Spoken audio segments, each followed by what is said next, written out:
Hello everyone, this is Pooja Sharma from Pooja Sharma classes. उम्मीद करती हूँ आप सब अच्छे होंगे। तो आज हम डिस्कस करेंगे मनोविज्ञान में जीन पियाजे के सिद्धांत को।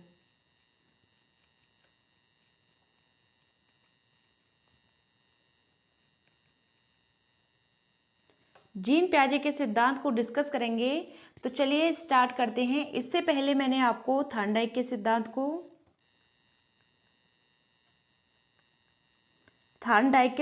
को, स्किनर के सिद्धांत को और कोहलर के सिद्धांत को कंप्लीट करा दिया है।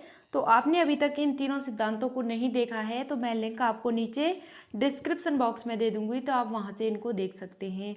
और मैंने आपके जो प्रीवियस ईयर क्वेश्चन पेपर हैं इनको मैंने कंप्लीट डिस्कस करा दिया है। 2011 से लेकर 2022 तक के सभी प्रीवियस ईयर क्वेश्चन पेपर को मैंने कंप्लीट डिस्कस करा दिया है, तो आप इनको देख लेना। मैं लिंक आपको नीचे डिस्क्रिप्शन बॉक्स में दे दूंगी। तो चलिए स्टार्ट करते हैं। आपको अपनी तैयारी को बेहतर करना है, आपको अच्छे से पढ़ना है। तो आपको वीडियो पसंद आती है तो वीडियो को लाइक कर देना, अपने दोस्तों के साथ शेयर कर देना। चैनल को सब्सक्राइब नहीं किया है तो चैनल को सब्सक्राइब कर लेना और बेल आइकन को प्रेस कर लेना, जिससे आने वाली वीडियो का भी नोटिफिकेशन आपको मिल जाएगा। फ्री नोट्स के लिए आप टेलीग्राम चैनल से जुड़ जाइए, यहाँ पर आपको फ्री नोट्स मिल जाएंगे, तो आपको यहाँ पे ज्वाइन हो जाना है। तो चलिए स्टार्ट करते हैं, समझते हैं। सबसे पहले हम बात करते हैं जीन पियाजे के सिद्धांत की।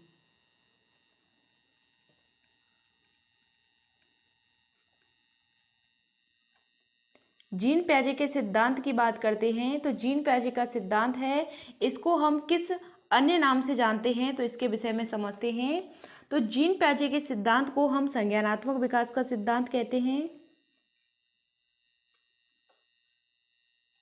संज्ञानात्मक विकास का सिद्धांत कहते हैं। दूसरा आता है विकासात्मक विकास का सिद्धांत कहते हैं। विकासात्मक विकास का सिद्धांत कहते हैं।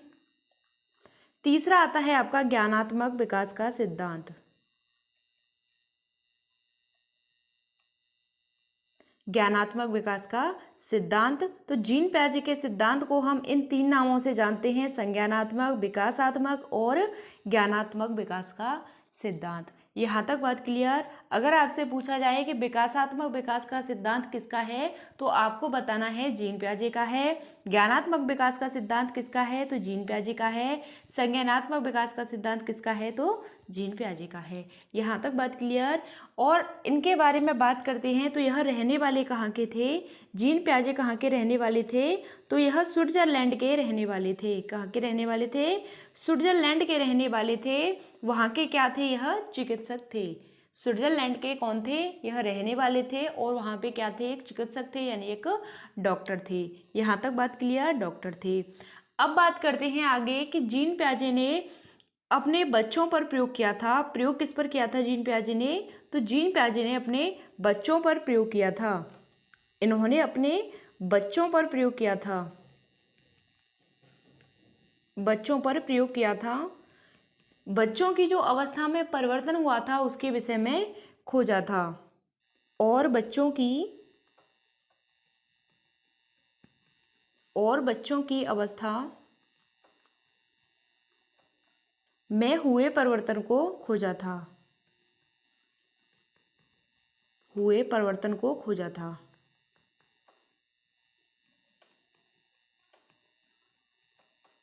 यहाँ तक बात क्लियर। जीन पियाजे ने अपने बच्चों पर प्रयोग किया था, बच्चों की अवस्था में हुए परिवर्तन को इन्होंने खोजा था। यहाँ तक बात क्लियर। इसलिए इसे हम क्या कहते हैं, इसलिए इसे हम अवस्था का सिद्धांत कहते हैं। क्या कहते हैं, इसलिए इन्होंने अपने बच्चों की अवस्था के विषय में खोजा था, इसलिए इन्हें हम अवस्था का सिद्धांत कहते हैं, अवस्था का सिद्धांत कहते हैं। यहाँ तक बात क्लियर। आपने समझा कि इन्होंने अपने बच्चों पर प्रयोग किया था, बच्चों की जो एज में परिवर्तन हुआ था उसके विषय में इन्होंने खोजा था, इसलिए इनके सिद्धांत को हम क्या कहते हैं, अवस्था का सिद्धांत कहते हैं। अब आगे बात करते हैं जीन पियाजे का। हमने संज्ञानात्मक विकास का सिद्धांत बताया था, तो यहाँ पे लिख लेते हैं संज्ञानात्मक विकास का सिद्धांत।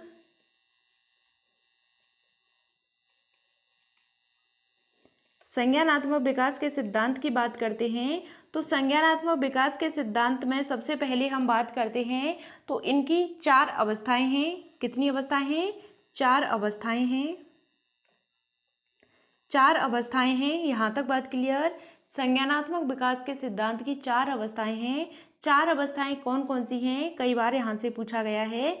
तो 4 अवस्था के विषय में समझते हैं। सबसे पहली आती है आपकी संवेदीगामक अवस्था। संवेदीगामक अवस्था।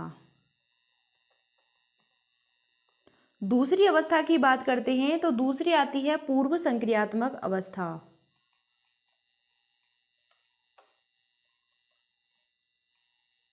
पूर्व संक्रियात्मक अवस्था।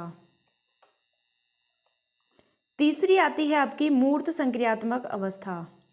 मूर्त संक्रियात्मक अवस्था। और चौथी आती है आपकी अमूर्त संक्रियात्मक अवस्था। अमूर्त संक्रियात्मक अवस्था। तो जीन प्याजी की यह 4 अवस्थाएं हैं। संवेदीगामक, पूर्व संक्रियात्मक अवस्था और मूर्त। चौथी आती है आपकी अमूर्त संक्रियात्मक अवस्था। इसके विषय में समझते हैं। जो संवेदीगामक अवस्था होती है यह 0 से लेकर 2 वर्ष तक होती है। 0 से लेकर 2 वर्ष तक होती है जो संवेदीगामक अवस्था होती है। पूर्व संक्रियात्मक की बात करते हैं तो 2 से 7 वर्ष होती है। 2 से 7 वर्ष होती है पूर्व संक्रियात्मक। मूर्त की बात करते हैं तो 7 से 11 वर्ष होती है। अमूर्त की बात करते हैं तो 11 से 15 वर्ष इनकी अवस्था होती है। यहाँ तक बात क्लियर? आपने समझा। सबसे पहले जो विकासात्मक विकास का सिद्धांत है यह जीन प्याजे ने दिया था। ज्ञानात्मक विकास, संज्ञानात्मक विकास, इसका सिद्धांत किसने दिया था? जीन प्याजे ने दिया था। जीन प्याजे ने 4 अवस्थाओं के विषय में बताया है। संज्ञानात्मक विकास की 4 अवस्थाएं हैं। तो 4 अवस्थाएं कौन कौन सी हैं? पहली आती है संवेदीगामक जो 0 से 2 वर्ष होती है। दूसरी आती है आपकी पूर्व संक्रियात्मक जो 2 से 7 वर्ष होती है। तीसरी आती है मूर्त जो 7 से 11 वर्ष होती है। चौथी आती है आपकी अमूर्त जो 11 से 15 वर्ष होती है। तो यह इनकी 4 अवस्थाएं हैं। इनको आपको अच्छे से याद कर लेना है जिससे आपको एग्जाम में कोई भी कन्फ्यूजन ना हो। इन चारों अवस्थाओं को बहुत अच्छे से आपको याद कर लेना है। तो आपको इनके साथ ही साथ स्क्रीनशॉट लेकर के चलने हैं। तो आपको बाद में नोट्स बना लेना, पहले आप पढ़ लीजिए। तो चलिए अब बात करते हैं सबसे पहली अवस्था की, संवेदीगामक अवस्था जो 0 से 2 वर्ष होती है। पहली अवस्था की बात करते हैं संवेदीगामक अवस्था की बात करते हैं। तो संवेदीगामक अवस्था है वह 0 से 2 वर्ष होती है। 0 से 2 वर्ष होती है। अब इसके विषय में बात करते हैं। जो संवेदीगामक अवस्था है जो 0 से 2 वर्ष होती है तो इसमें बालक क्या करता है? बालक इस अवस्था में जो भी कार्य करता है वह किसके माध्यम से करता है? तो वह अपने संवेदी समझ के माध्यम से करता है, अपनी इंद्रियों के माध्यम से करता है। तो इस अवस्था में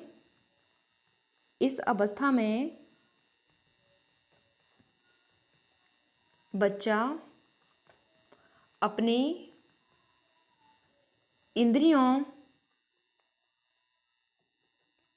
के माध्यम से कार्य करता है। किसके माध्यम से करता है? अपनी इंद्रियों के माध्यम से करता है। जैसे आँख, नाक, कान, जीभ, त्वचा। तो अपनी इंद्रियों के माध्यम से बच्चा इस अवस्था में कार्य करता है। यहाँ तक बात क्लियर? इसमें जो यह अवस्था होती है आगे आपको लिख लेना है। इसमें जो संवेदीगामक अवस्था है इसमें बच्चा है गामक क्रियाएं करता है। क्या करता है? इस अवस्था में बच्चा गामक क्रियाएं करता है। गामक क्रियाओं की बात करते हैं तो गामक क्रियाएं कौन कौन सी होती हैं? तो गामक क्रियाओं की बात करते हैं जैसे पकड़ना, खेलना, लिखना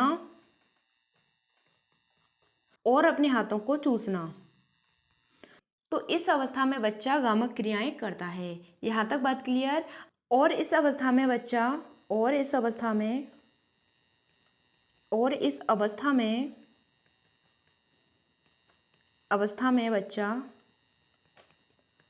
इस अवस्था में बच्चा क्या करता है? प्रकाश की तरफ सचेत रहता है। प्रकाश की तरफ सचेत रहता है। इस अवस्था में बच्चा है प्रकाश की तरफ सचेत रहता है। किस अवस्था में? जो 0 से 2 वर्ष की अवस्था है। कौन सी है? संवेदीगामक अवस्था। यहाँ तक बात क्लियर? चलिए अब आगे बात करते हैं। दूसरी आती है आपकी पूर्व संक्रियात्मक अवस्था।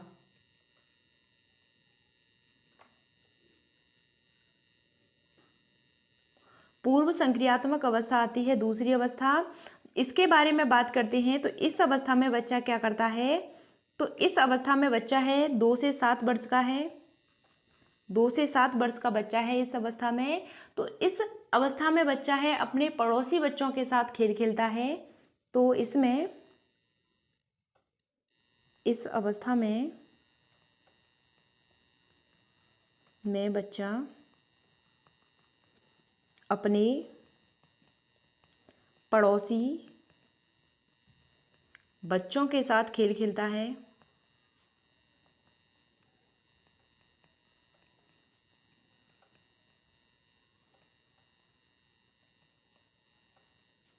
अपने पड़ोसी बच्चों के साथ खेल खेलता है इस अवस्था में।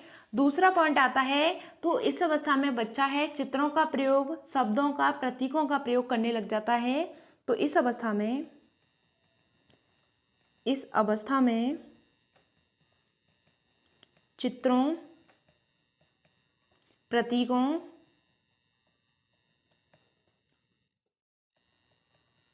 और शब्दों का प्रयोग करने लग जाता है। कौन सी अवस्था में? जो 0 से 7 वर्ष की अवस्था है। इस अवस्था में बच्चा है, इस अवस्था में बच्चा अपने पड़ोसी बच्चों के साथ खेल खेलता है और चित्रों, प्रतीकों और शब्दों का प्रयोग इस अवस्था में बच्चा करने लग जाता है। अब इसी में आगे बात करते हैं। इस अवस्था में बच्चा प्रतीकात्मक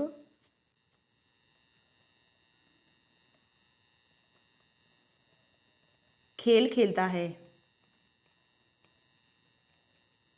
इस अवस्था में बच्चा प्रतीकात्मक खेल खेलता है और इस अवस्था में बच्चा है जो सही अनुपात है इसका अंतर नहीं कर पाता है। इस अवस्था में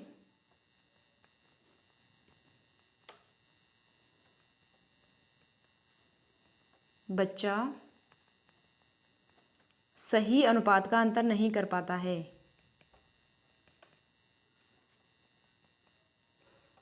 सही अनुपात का अंतर नहीं कर पाता है।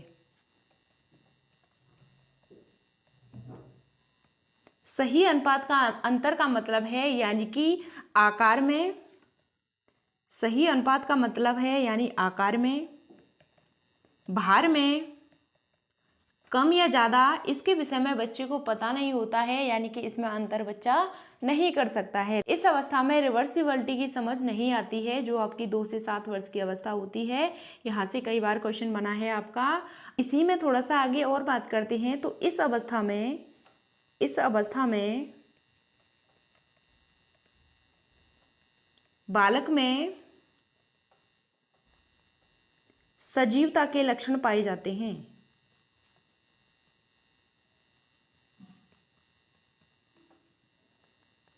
सजीवता के लक्षण पाए जाते हैं इस अवस्था में। यहाँ तक बात क्लियर। अब आगे बात करते हैं। तो इसमें बच्चा है जो चित्र है उसको सही से नहीं बना पाता है। चित्रों को इस अवस्था में, जो 0 से 7 वर्ष की अवस्था है, इस अवस्था में बच्चा चित्रों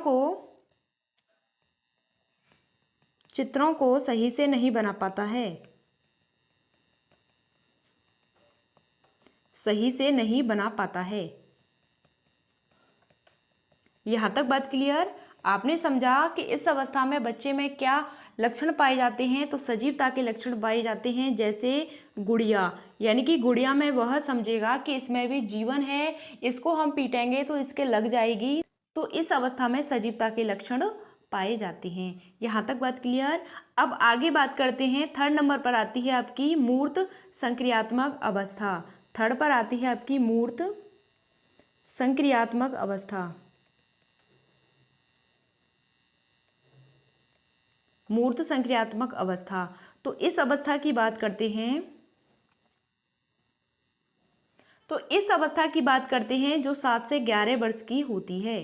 कितनी होती है? 7 से 11 वर्ष की अवस्था होती है मूर्त संक्रियात्मक अवस्था। मूर्त संक्रियात्मक अवस्था में बच्चा है वह मूर्त चिंतन करने लग जाता है। कैसा चिंतन करता है? मूर्त चिंतन करने लग जाता है, करने लग जाता है। इस अवस्था में बच्चा मूर्त चिंतन करने लग जाता है। आगे बात करते हैं तो इस अवस्था में बच्चा है वह सही अनुपात का अंतर करने लग जाता है, यानी कि समझने लग जाता है। तो सही अनुपात का अंतर समझने लग जाता है।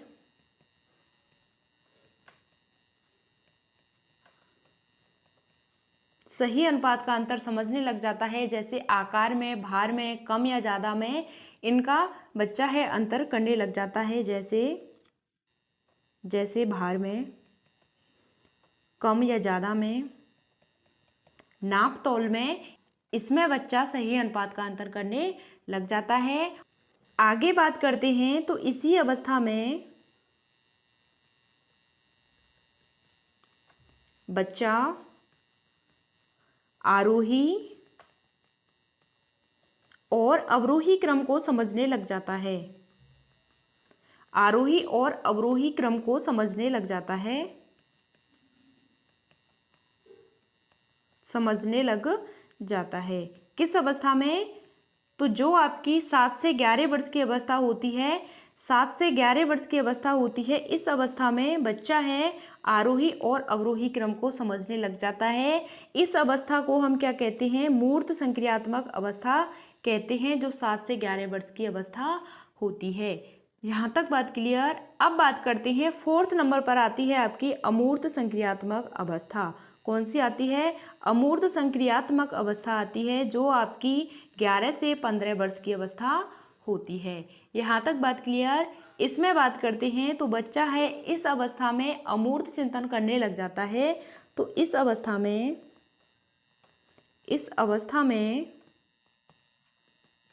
बच्चा अमूर्त चिंतन करने लग जाता है, अमूर्त चिंतन करने लग जाता है। अमूर्त चिंतन करने लग जाता है। अमूर्त चिंतन का मतलब है जैसे मनन, स्मरण और चिंतन।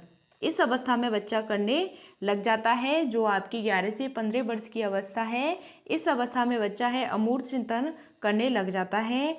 अब बात करते हैं तो इस अवस्था में बच्चा है अंकों का सही प्रयोग करता है, अंकों का प्रयोग करने लग जाता है,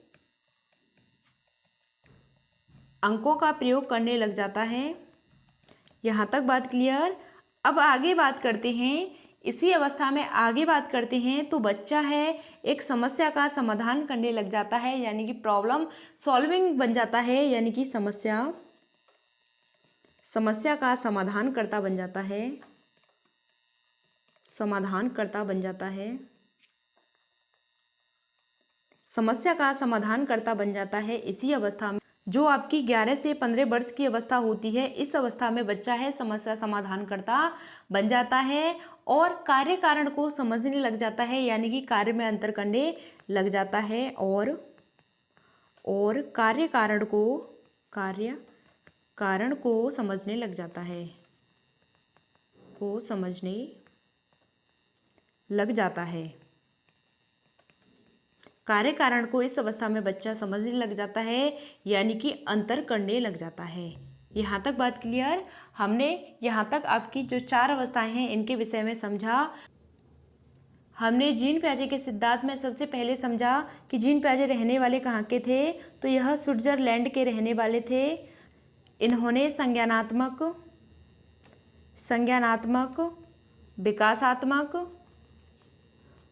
विकासात्मक और ज्ञानात्मक विकास का सिद्धांत दिया है, ज्ञानात्मक विकास का सिद्धांत दिया है। तो इनके यह सिद्धांत के अन्य नाम हैं। अब बात करते हैं जो इन्होंने अपने बच्चों की अवस्था पर प्रयोग किया था, इसलिए इन्हें अवस्था का सिद्धांत भी कहा जाता है। इनके सिद्धांत को अवस्था का सिद्धांत कहा जाता है। संज्ञानात्मक विकास की 4 अवस्थाएं हैं, 4 अवस्थाएं हैं। पहली आती है आपकी संवेदी जो आपकी 0 से 2 वर्ष होती है। दूसरी आती है आपकी पूर्व संक्रियात्मक जो आपकी 2 से 7 वर्ष होती है। तीसरी आती है आपकी मूर्त संक्रियात्मक, जो आपकी 7 से 11 वर्ष होती है।